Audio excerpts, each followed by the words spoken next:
Hello, this is Chek. Welcome back to part 4 of Miraculous Living, my little mini-series that's based on information and concepts that I'm expanding upon from this most amazing book, Physics of the Soul by Amit Goswami. Our information is drawn from pages 226 through 228, and then of course I'm sharing my own interpretation and application, which is really fun.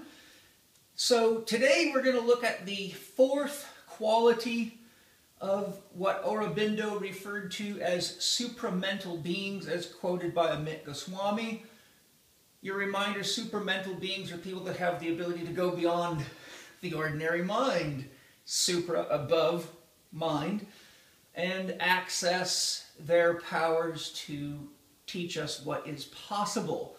So supramental beings are often spiritual masters. They don't have to be, but they often are. And they're people that can do things like be in 2 locations at once. They can manifest things. They can read people's thoughts. They can see into the future or the past. All sorts of very exciting things that many of us actually can do, but don't give ourselves credit for, and or are afraid to tell people about because we might get treated like we're weird. But what do you do when you're normal and everybody else is just a little behind the bell curve? You gotta go out there and share it and practice. So today we will continue. I'm going to do a quick review just so we know where we've come from if you, for any reason, are just jumping into this series. So what we have here was the first quality Aurobindo identified of supramental being was transforming the negative into the positive, which I assigned to Dr. Movement in Paul Chek's 4-doctor system. Because to cause movement in any environment, we must have a polarity shift or some exchange of energy. So Dr. Movement relates to your ability to transform a negative to a positive or a positive into a negative. Sometimes there's a use for that. You might have an old house. It's positive that you have the land in the house, but you need to destroy it or dismantle it to rebuild something new. So the positive of the house becomes the negative of a level piece of ground, which makes way for the next positive. Next, we look at creating beyond the laws of physics, and I attributed that to Dr. Happiness, and I showed you that you have the capacity to choose any thought to think and manifest anything you want to in your mind. All great works of art, architecture, intellectual prowess, etc., all are first created in our minds, and then we take from something beyond the laws of physics and bring them into the laws of physics. Where the supramental beings are capable of going beyond that is because they are not essentially bound by conditioning to actually believe what you learned in school. So they are capable through their own training and practices to go beyond the laws of physics, even while in a body where most of us are bound by the laws of physics. But my suggestion was that we practice by knowing that we already have these abilities. For example, some of you intuitively know when somebody's coming home or when someone's going to call you. Well, by all measurable means, that's beyond the laws of physics. So if you keep practicing anything that you're good at, where you are manifesting beyond the laws of physics, you gain confidence in yourself and you learn to do that in more and more areas in your life. And then one morning you wake up and go, oh my God, everything that I dreamed of is all around me, and somehow it manifested within the laws of physics, yet beyond the laws of physics. So, you know, that's really cool. That's miraculous living. The third power that we talked about was the power of unconditional love, and I explained the complexities of unconditional love. I attributed that to Dr. Quiet because quiet really represents stillness, and stillness is equal to pure potential. When in stillness, you can move in any direction, but you have to choose a direction first. So unconditional love really is the basis from which all thought, emotion, action, and experience emerges, but it is the potential that empowers all possibility. So learning to use unconditional love in our life really means to use our potential. That's pretty cool. Today, in our fourth and final part, we look at the power of harmony and equanimity. Harmony if you think of harmony, then you could think of symphony. When things are in harmony, they are symphonic. Everything works together. So if a symphony is in harmony, then every individual in the group sort of essentially disappears to become part of a larger whole, or an organism called a symphony. Like a centipede with 50 legs, the orchestra or the symphony is made of many people moving in harmony. So great masters and supramental beings are capable of using the power of harmony by creating harmony and knowing how to create harmony. And in so doing, they do it to share with all of us an act of equanimity, to teach us what is possible. So they act by using and creating harmony and equanimity, which means to be fair to everybody. So those are very, very important things. And so today what I wanted to share with you from my own knowledge and my own life experience about how we can use this ability of ours to create the power of harmony and equanimity is to sort of look at what it is that we need in order to do that. Arnold Patent in his Universal Principles beautifully says, you must first conceive of life in ideal terms before you can live it that way. Many of us are in the habit of highlighting repeatedly, and I've been caught in this myself at many times in my life, how shitty things are, but we often forget that we are largely responsible for saying yes when maybe we should have said no, or being insecure about our ability to create what we want, and saying yes when our instincts are to say no, but then we talk ourselves out of it and say, oh, well, I need the money, or whatever story we choose to tell ourselves and believe. So the first thing that we need really then to create harmony and equanimity in our life is to identify what do we love enough to grow for, to balance ourselves for. What do we love enough to be honest about the state of our relative level of happiness, our level of physical care for ourselves, movement, eating well, breathing well, thinking well, and managing ourselves. Once we have a love bigger than our challenges, we have a dream, and that becomes the equivalent of our North Star, or your GPS coordinates. If you want to go somewhere, you can use your GPS, but you have to put an address in it. If you just say, take me to a party, I don't know, maybe the new Apple phone might get you to some kind of a party, but I don't know if it'll be the one you want. And if you're not at the right party now, remember, you're the one giving the cab driver the directions.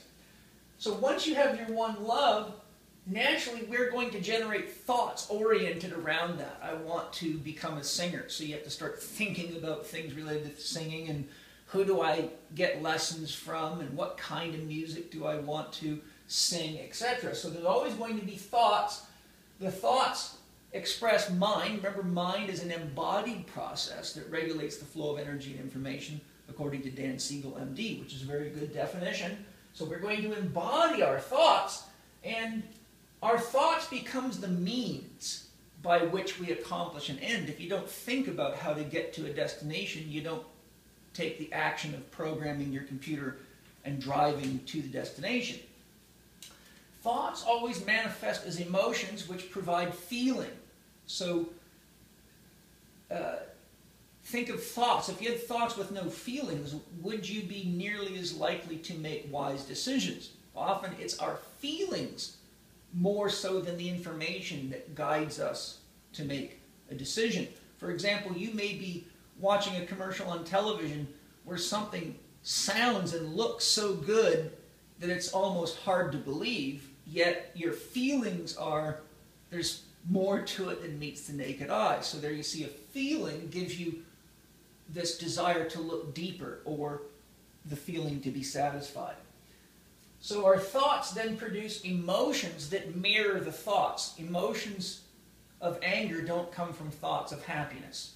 Emotions of isolation and desperation don't come from thoughts of love. If our emotions, which means energy moving, emotion move us in the direction of taking action on our dream, then they're dream affirmative. So our emotions manifest next in our cells and in our physical systems as emotion, which means some kind of action in the body. So the action of anger creates tension and guarding in the body. The action of love means to include.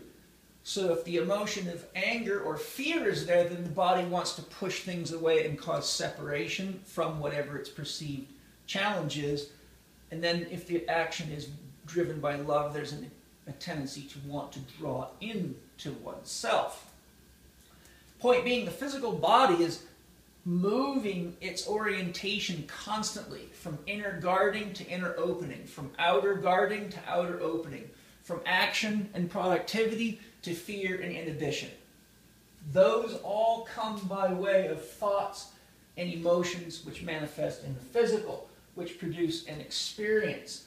If the experience is one in which you feel in harmony and you have a sense of equanimity, that you're doing the best to love yourself, which is a gift to all, as Abraham Lincoln said, the best thing to do to help the poor is not to become one of them. We'll just take the word poor out and put the unhappy in there.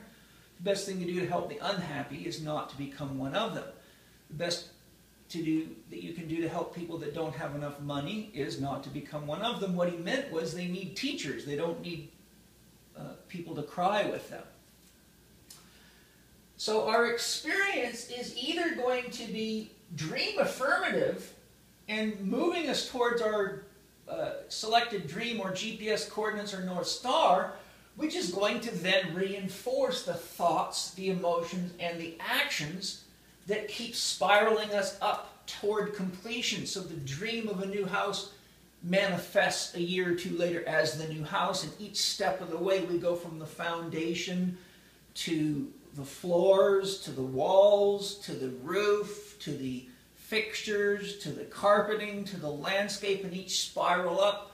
But at any point in time, if we start having problems with our shadow nature, our conditioned self, the part of us that isn't really aware of our potential and maybe have been created out of fear or disbelief or trauma, then the thought, I want to build a house, might show up right away with the thoughts of, well, you don't even know how to build a house. You don't have the time for that, or you don't have the money for that, or you don't have the energy for that, or how are you going to do that with your kids? And so the shadow then creates emotions that reflect that behavior and that belief. And those emotions then produce an inner experience. And if we're not careful, we can easily talk ourselves right out of our dream. That's when the pain teacher shows up. So you can see whenever you get caught in this negative experience and you don't feel like you're creating, or it's Groundhog Day for many people, you get over here and you get into the habit loop. And this is really what Goswami does a phenomenal job of really getting rid of the kind of confusion about karma. Really, karma boils down to be anything that stops you from realizing what you really are and who you really are. So if you believe of yourself as incapable of singing, but the voice inside of you says, I really want to sing, then you have karmic conditioning because it's stopping you from exploring your own inner potential and your own beauty and your own good and your own love. So karma really is a necessary thing, because without it we don't have any reason to evolve. If we had no karma, we wouldn't know the difference between ourselves and the universe, ourselves and God, or ourselves and the Tao, or ourselves and Buddha. There'd be seamless oneness. So karma is actually a gift. Karma is the shell on the chicken, on the chick. And only if the chick breaks out of the shell does it get to become a chicken. And it can't fly when it's in the shell. It can only dream. So karma is like the shell on the egg of the spiritual bird of the soul. And meeting these resistances is Joseph Campbell's hero's journey. If you want to just look at the Hero with 1,000 Faces by Joseph Campbell, and you'll learn about the journey we're all going through together, and know that when you identify habit loops, then you can learn in PPS Lesson 2 how to identify these and how to begin using the science of brainwashing that's so beautifully used against you to use it for yourself, which I show you how to do. Then as you clean up these little viruses, you become more and more clear about who you are and what your potential is, and you know that like attracts like. So once you're harmonized to a dream, you attract others that are harmonized not only to building houses, for example, but to supporting people that build houses because their dream is to lend you money or to see you happy or whatever it might be. Remember, there's angels all around. They just are attracted to love, not so much fear when it's self-generated and unnecessary. Okay? So the power of harmony and equanimity really means be clear on what you want to create. The masters of supramental abilities could bring themselves to 100% clear focus with one intention and access unconditional love to manifest harmony and equanimity for all involved in any situation, which was their dream, which required that they acted on the emotions and embodied the experience to share it with everybody as a living experience. And the masters are masters at not getting caught in habit loops because they spent oftentimes their whole life or many lifetimes healing from that. So there's the benefits, and that's how they do it. So what are some of the tips for us? One, have a dream. PBS Success Mastery Lesson 1 takes you through a very, very detailed but very essential process of identifying how to find your dream and look at some of the behaviors that are creating your habit loops and your sort of Groundhog Day, your karma stuff, your conditioning really, to use a Western term. And once you understand what's in the way, then I show you techniques for healing it in PPS Lesson 2 and then how to set goals to achieve it effectively in PPS Lesson 3. Next, breathe. Look at your breath, mind, body relationship. If you want to learn to breathe, then you're in my multimedia ebook, The Last 4 Doctors You'll Ever Need, How to Get Healthy Now. I show you breathing and working in exercises, give you a lot of information about how the body works, and even have a section in there on core values. Also, if you go to the Chek Institute blog, www.chekinstitute.com, look in the blogs, you'll see recently there was a blog by Ashley Mazurek, one of our beautiful, intelligent instructors, on breathing. I highly recommend you look at it and enjoy that. First, you got to learn to breathe. If you're breathing incorrectly, then attempts at things like meditation and movement often produce unwanted challenges because breathing is the basis of energizing the body, and breathing is so essential to the body that if you're not breathing right, it actually starts shutting other systems down to conserve energy that you should be getting through your breathing. Follow the breath. All systems of spiritual development, even many systems of mental, emotional development, focus on the breath because the breath is the prerequisite for life. Thought itself won't exist in your body without breath. So one of the first methods for anyone to practice meditating is just simply relax your mind and witness your breath as you breathe in through your nose.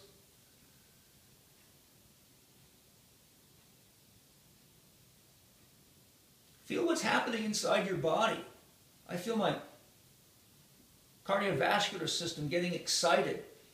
It's almost as though the whole system swells energetically. You feel more energy coming through the eyes, up into the eye, into the optics system, and into the brain. When I exhale, it feels as though water is falling and everything's taking a moment of relax. So by witnessing that, you begin to feel the experience of what your breath is doing inside of you. Just pay attention. What does it feel like on the hairs of your nose? If you find yourself wandering, say, what does it feel like inside my lungs? What does it feel like in my belly? Just keep wandering and stay with the breath. One of the biggest things that stops people from creating their dreams effectively is the inability to focus their energy. They're all over the place. They're like ADD children who are babysit by Game Boys instead of raised by mama. So when you find your mind jumping all over the place, just re-anchor yourself to the breath, re-anchor yourself to the breath, and see what it is that your mind's jumping to. Write down some of those thoughts. If you keep having, I keep jumping to, I don't have enough money in the bank, I don't have enough. Those are important messages to show you where, if you can begin healing your life and your beliefs about money, that may be the key feature that would open up your dream creative abilities that have been hampered. So always look where the pain teacher's guiding you. If thoughts keep popping up, keep popping up, keep popping up, that may be a virus, but it may also be an awareness buzzer. Okay?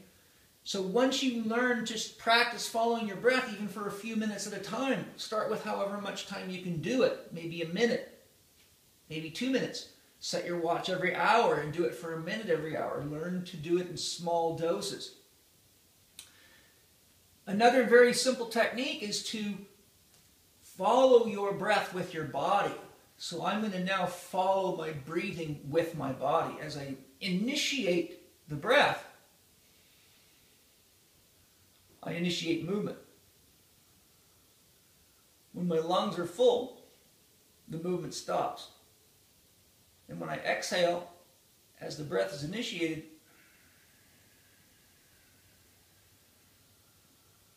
I am consciously making my movements follow my breath. Now I will do the opposite. Another technique is to get the breath to follow the movement. So if I'm going to throw a ball, the first thing I got to do is inhale. So I'm going to move into that position and follow it with my breath. And to throw the ball, I have to exhale. So by letting the movement guide the breath,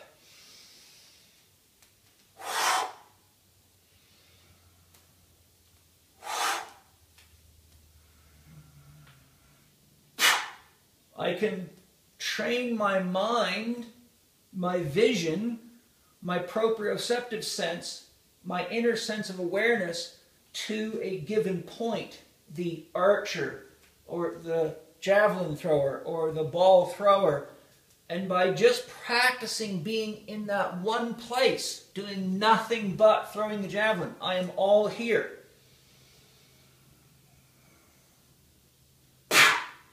Don't worry, it was a love dart. All of that is there right here, right now. There's no what's on the internet, who's calling me, bop, bop, bop, bop, bop, bop, bop. That is what it takes to begin to effectively manifest your dreams, is to maintain that integration, that harmony of the symphony of the self in relationship to others. Okay, so follow the breath. Follow the movement, watch your thoughts, look for the pain teacher. If you go to the Chek Institute, in the product section, there's a great little DVD where Dan Hellman, one of our great instructors, they're all great, but Dan's really great, does a presentation based on my breathing technologies, and it's called Heavy Breathing, and Dan shares a lot of really great stuff in there that I think would be fantastic, especially for those of you that are using gyms and working out, because it teaches you how movement and breathing should be coupled so that you don't get injured and you get optimal performance. Core values. In order to have harmony and equanimity, we have to know when to say no. Remember, your yes has no value until you learn to say no. So core values are covered in PBS Lesson 1 in great detail, in the last 4 doctors you'll ever need, How to Get Healthy Now, in less complexity but adequate detail to really make something happen. And they're also covered in my Healing Fungal and Parasite Infections DVD series. Identify your core values, especially with regard to the 4 doctors. What are my values around rest, quiet, introspection? What are my values around movement? What are my values around creating happiness for myself? What is my dream? And what are my values around food and the environment?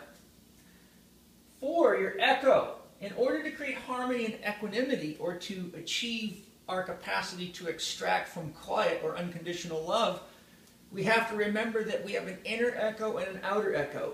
E, we have inner energy requirements and resources. C, we have inner chemistry to maintain for normal body-mind integrations. Remember, emotions are the products of hormones, which are manifest in response to thoughts, and your hormones are products of your diet and your lifestyle. Therefore, if your diet and lifestyle are insufficient, you're hormonally insufficient, which means your thoughts cannot be effectively experienced in your body, and you can actually think you're depressed when you're really not depressed, you're just malnourished. Think of that one. Okay, so we have hydration, energy, E, C, chemistry, H, hydration. We need to drink water of high quality. I talk all about that in Eat, Move, and Be Healthy in many of my programs. And O for organics. We have to eat healthy organisms to stay healthy. So your inner echo is the state of your energy, chemistry, hydration, organics, and it is always in relationship to your outer echo. I am up here at this house I call heaven because I needed to change my outer echo. Where I used to be was too chaotic, noisy, banging, clanging, industrial area, people burning out at stop signs, hard to teach Tai Chi, hard to meditate, hard to write, hard to do this. So I got clear about changing my outer echo. So I needed a different energetic environment. I needed to be in sunlight, nature, and have a place with a bigger kitchen so Vidya could cook nice food so that my chemistry could be managed. I needed to have a place next to water, and I have a little lake here, and I have great water here. And I needed to continue to eat and support good organisms, and there I am surrounded by them. I got bobcats and all sorts of creatures coming to visit me. So the point is, in order to create harmony and equanimity, we often have to be aware of the fact of a concept of Fung Shui, which means the outer environment has a tremendous influence on us because it's actually not separate from us.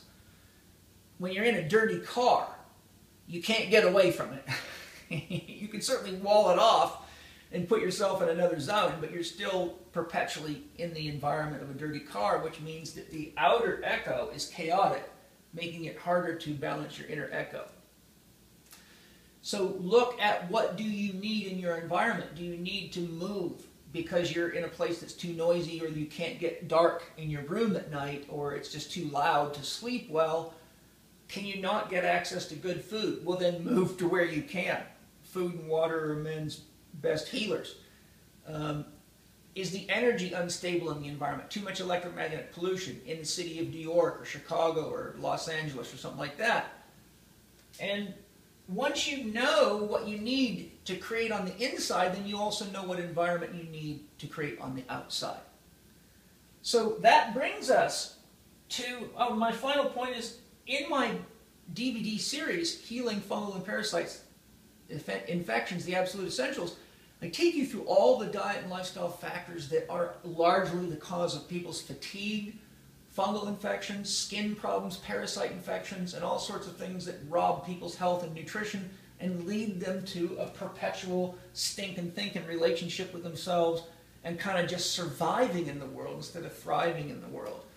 Also, those of you that like this blog series and this stuff I share would probably really benefit highly from coming to Holistic Lifestyle Coach Level 1, where we take you through and show you how to master what's in How to Eat, Move, and Be Healthy, and even significant amounts more with highly trained instructors who have truly mastered this in their life, that have spent years and years of time training with me, and I work them, baby.